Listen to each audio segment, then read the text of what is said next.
దర్భకి అంతటి పవిత్రత ఎలా వచ్చింది? యజ్ఞ యాగాది క్రతువులలో, పూజాదికాలలో విశిష్ట స్థానం పొందిన దర్భగడ్డిని శ్రీమహావిష్ణువు రూపంగా భావిస్తారు. భాద్రపద మాసంలో దర్భాష్టమి నాడు ప్రత్యేక పూజలు జరుపుతారు. దీనిని అంతర్జాతీయ శాస్త్రవేత్తలు క్రిమినాశనిగా గుర్తించారు. ఆయుర్వేదంలో దీనిని అతిసారం, మూత్రపిండాల రాళ్లు వంటి రోగాలకు మందుగా కూడా వాడతారు.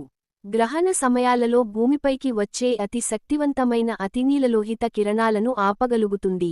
ఇతర హానికరమైన కిరణాలు దర్భల మధ్యలోనుంచి వెళ్లలేకపోవడం, దర్భలు రేడియేషన్ని నిరోధించడం ఆధునిక పరిశోధనల ద్వారా నిరూపితమైంది. మహర్షులెందరో గ్రహణ సమయంలో ఇళ్లను దర్భలతో కప్పాలని చెప్పారు. ఇప్పటికీ ఆఫ్రికాలోని కొన్ని ఆటవిక జాతులవారు దర్భలతో ఇంటికప్పు నిర్మించుకుంటారు. దర్భల కొనలు విడుదల చేసే తేజం దేవతలను, పితృదేవతలను ఆకర్షించి, ఆహ్వానించగలదని శాస్త్రాలలో చెప్పబడింది.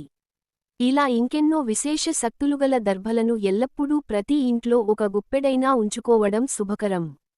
దర్భలకి ఎందుకు అంతటి పవిత్రత లభించిందో తెలుసా? శ్రీ మహావిష్ణువు కూర్మావతారాన్ని ధరించినప్పుడు కూర్మావతారం పైన మందర పర్వతంతో దేవదానవులు చిలకడం జరిగింది.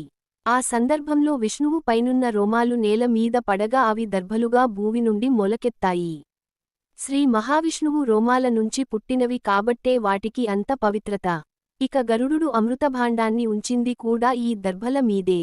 అలా అమృతాన్ని తమ మీద ధరించినవి కాబట్టి వీటికింతటి పవిత్రత.